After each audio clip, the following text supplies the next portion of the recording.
सज्जनता और सरलता ये मानव का स्वभाव होना चाहिए, क्योंकि दुनिया में दांत पहले गिरते हैं, जीभ कभी नहीं गिरती। क्योंकि जीभ सज्जन होती है, दांत दुर्जन होते हैं। जो दुर्जन है वो टूट जाते हैं, बिखर जाते हैं। जो सज्जन है वो सदैव चिर अमर रहते हैं, क्योंकि जीभ समन्वय का काम करती है, दांत विभाजन का काम करते हैं।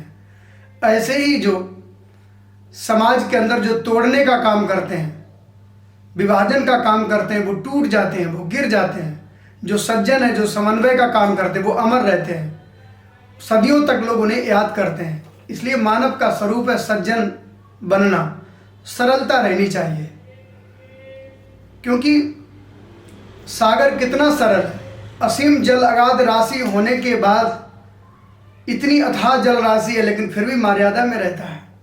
हमें जीवन में मर्यादित होना चाहिए, आर्यादित नहीं होना चाहिए। जितने भी विशाल हुए वो मर्यादा में रहते हैं और सरल होते हैं। जितना ऊंचा ज्ञानी देखोगे वो उतना ही सरल होगा, और जितना ऊंचा वैज्ञानिक देखोगे वो उतना ही सरल होगा। क्योंकि सुष्ट काष्ठानि मूर्खस्य न नमन्ति कदाचना नमन्ति फलिनो वृक्षा नमन्ति गुणिनो जना। जो गुणवान होते हैं, जो ज्ञानवान होते हैं, वो सदैव झुकते हैं, वो बहुत सरल होते हैं। बड़े मनीषी संत हुए, उनके अंदर अभिमान बिल्कुल नहीं होता है। इस प्रकार से, और जिस वृक्ष में फल होता है वो झुकता है, जिसमें ज्ञान होता है वो झुकता है, वो सरल होता है। सज्जनता के लिए मैं एक छोटी सी चीज यही बताई कि व्यक्ति को सज्जन होना चाहिए, किसी भी विशेषता का जीवन में अभिमान ना हो। क्योंकि हमारे गुरुदेव कहते थे, प्रज्ञा चक्षु स्वामी शरणानंद जी महाराज,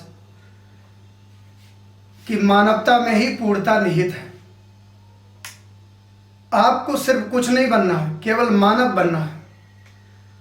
और मानव बन जाएंगे तो सज्जनता अपने आप आ जाएगी। सज्जन बनने के लिए हम कुछ नुस्खे बता रहे हैं, आज जनता के सामने इस बात को रख रहे हैं। सभी को ध्यान से सुनना चाहिए। यदि आप सज्जन बनना चाहते हैं तो निम्नलिखित काढ़े का सेवन करें। आज हम एक काढ़ा बता रहे हैं आपको। जैसे किसी को सर्दी हो जाती है, जुकाम हो जाता है, तो हमारे यहाँ कहते हैं ना, भाई थोड़ा सा काढ़ा ले लीजिए। वैद्यराज के पास जाओ तो वो नुस्खा बताते हैं। ऐसे ही सज्जनता का भी एक काढ़ा बताते हैं, उसे सभी को लेना चाहिए। आप में सज्जनता अपने आप आ जाएगी। सच्चाई के पत्ते 1 तोला, ईमानदारी की जड़ 3 तोला, उदारता का अर्क 3 तोला, परोपकार के बीज 4 तोला, सत्संग का रस 1 तोला, रहम दिल का छिलका 8 तोला, स्वदेश प्रेम का रस 5 तोला, दानशीलता का सिरका 7 तोला। उपरोक्त इन सभी चीज़ों को एक साथ मिलाएं और मिलाने के बाद परमात्मा की हांडी में डालकर स्नेह भाव के चूल्हे पर रख करके प्रेम की अग्नि में इसे धीरे धीरे पकाएं, और पक जाने पर फिर इसे नीचे उतार करके इसको ठंडा कर लें। और ठंडा हो जाने के बाद इसे शुद्ध मन के कपड़े से छानकर और मस्तिष्क की शीशी में भर लें। अब हम आपको बता रहे सेवन विधि।